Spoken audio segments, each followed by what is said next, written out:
Bien ou quoi? Ah, tu pensais que je t'avais oublié, hein? Tu pensais que j'étais mort? Même moi, je pensais que j'étais mort.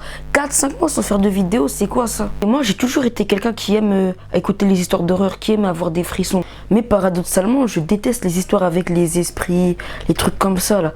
Peut-être par rapport à ma grand-mère qui est très croyante. Donc tu peux me raconter une histoire avec une femme avec des cheveux noirs qui marche comme une araignée. Mais j'oublierai pas ma prière le soir même. Bref.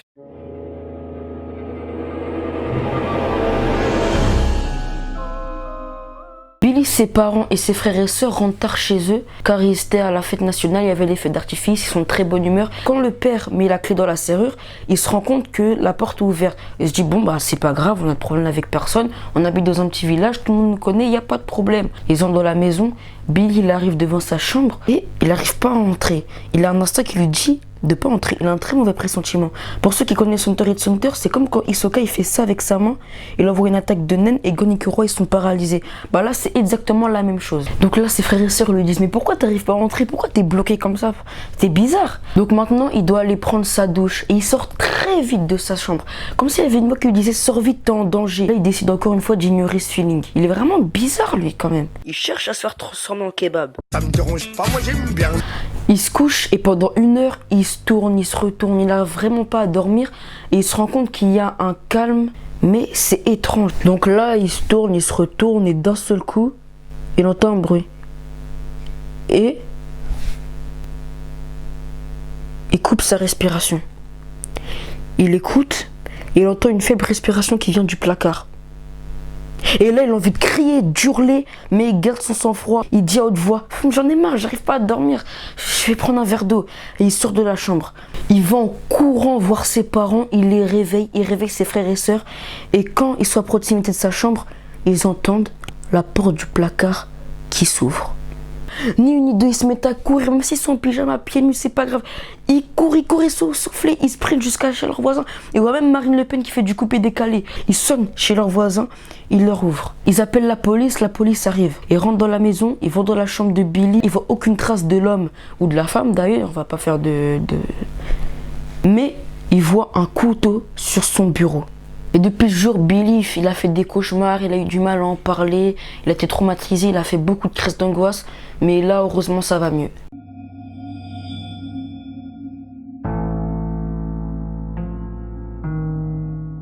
Donc c'était il y a 5 ans, Ludivine à cette époque-là, elle avait 22 ans, elle était dans une fac très élitiste. Et très vite, 2 élèves ont commencé à la harceler parce qu'elle avait un handicap. Donc elle a décidé de porter plainte. Le premier garçon contre qui elle a porté plainte, elle a gagné son procès. Par contre, le deuxième garçon, il a été relaxé. On va l'appeler Thomas. Ne l'a jamais pardonné d'avoir porté plainte. Ludivine et Thomas, ils habitent dans la même ville. Et un jour, Ludivine, elle va à un rendez-vous et elle se retourne dans la rue, elle voit une voiture. Et au volant de la voiture, il y avait qui? Non, c'était pas Patrice Carteron, c'était Thomas. Thomas qui l'a vu, il était avec une fille, il sort de la voiture, il attrape Ludivine par la nuque. Et Ludivine réussit à s'en sortir, elle lui met un coup de boule dans le torse et il s'en va dans une cachette.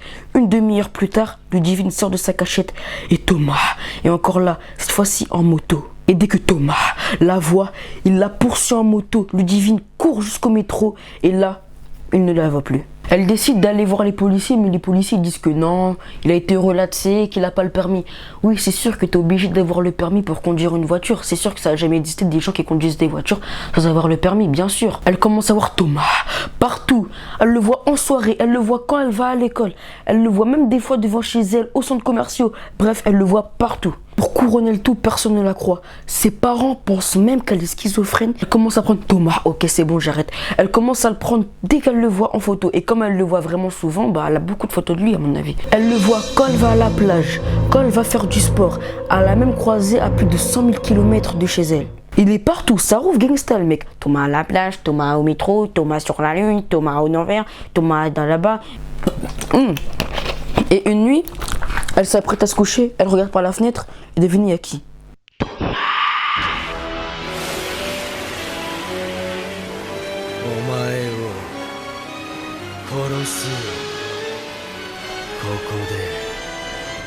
Il la regarde droit dans les yeux. Pendant 2 jours de suite, il était là. Ensuite, un 3e jour, Ludivine entend des bruits sourds en provenance de son plafond. Elle se dit, ah, sûrement le vent.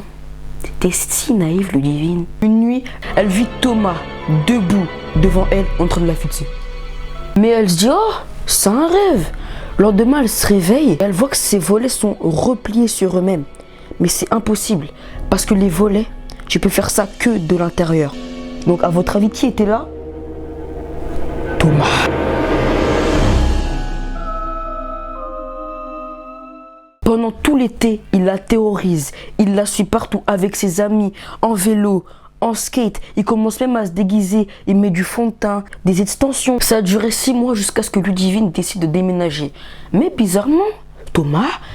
Non, je te jure, j'arrête, frère, t'énerve pas. Thomas, il réussit à trouver son adresse. Elle le voit tout le temps, c'est incroyable. 2 semaines après qu'elle ait déménagé, elle retrouve notre ami Thomas. Thomas a déménagé juste à côté de chez elle. Elle reçoit des appels d'entreprise. Allô? Vous avez eu le poste? Sauf que elle n'a jamais postulé là-bas. Il la harcèle partout. Puis il y a eu ce qu'on appelle le confinement. Et là, plus aucune nouvelle de Thomas. Elle pense qu'il a dû harceler une autre personne, qui c'est là, c'est son petit jeu. Et voilà. Mais elle est toujours traumatisée quand elle voit quelqu'un aux cheveux longs. C'est elle qui le dit, pas moi. Et ça se finit comme ça, plus aucune nouvelle de Thomas. Et elle se dit qu'elle a de la chance d'être encore en vie.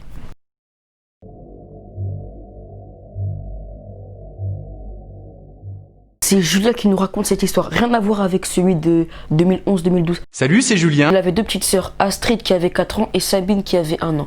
Ses parents étaient partis faire un dîner en amoureux tranquillement et lui devait garder ses 2 petites sœurs. Il était devant la télé et il commence à entendre des bruits en provenance de la cabane de sa petite sœur. Il y va, il voit rien. Il voulait dire à sa sœur d'arrêter de faire du bruit, de dormir maintenant, demain il y a école. Mais sa sœur était pas là. Et il se souvient que c'était lui qui avait bordé sa sœur. Il retourne devant la télé et lui aussi il a un très mauvais pressentiment. Et il va voir sa toute dernière petite sœur pour voir si elle va bien parce qu'il a vraiment un mauvais pressentiment. Il la prend dans ses bras, elle se réveille. Elle commence donc à pleurer et ensuite il entend des bruits en provenance de l'étage. Il commence à monter mais il voit un homme derrière lui. Il entend sa sœur crier. Sa sœur était dans les bras de l'homme. Et là, il est tétanisé, il panique. Il voit l'homme qui sort, qui s'enfuit de la maison avec sa petite sœur de 4 ans dans les bras. Il sort, il a suffi de quelques secondes. Il se regarde dans les yeux. Julien, il est tétanisé, il sait pas quoi faire. Il veut aller sauver sa petite sœur de 4 ans, mais il va pas laisser un bébé de 1 an. Du coup, il sait pas quoi faire. Mais il a suffi de ces quelques secondes pour que l'homme s'enfuit avec sa sœur. Ses parents sont arrivés et il a expliqué ce qui s'était passé. Et quand ses parents rentrent, il se rend compte que les fleurs étaient piétinées. Il se rend compte aussi qu'il y avait 2 hommes. Il y avait un homme en dessous de la fenêtre de la chambre de sa toute dernière sœur qui avait 1 an, parce que sa chambre elle est au rez-de-chaussée. Et un homme du côté de la fenêtre de la plus grande de ses petites sœurs. 2 jours plus tard, la police retrouve les 2 hommes qui étaient là, mais pas de trace de la petite sœur. 15 ans plus tard, sa sœur elle n'est jamais revenue à la maison.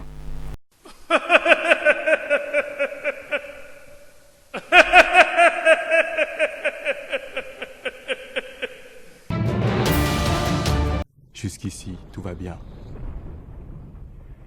Mais l'important, c'est pas la chute. C'est l'atterrissage.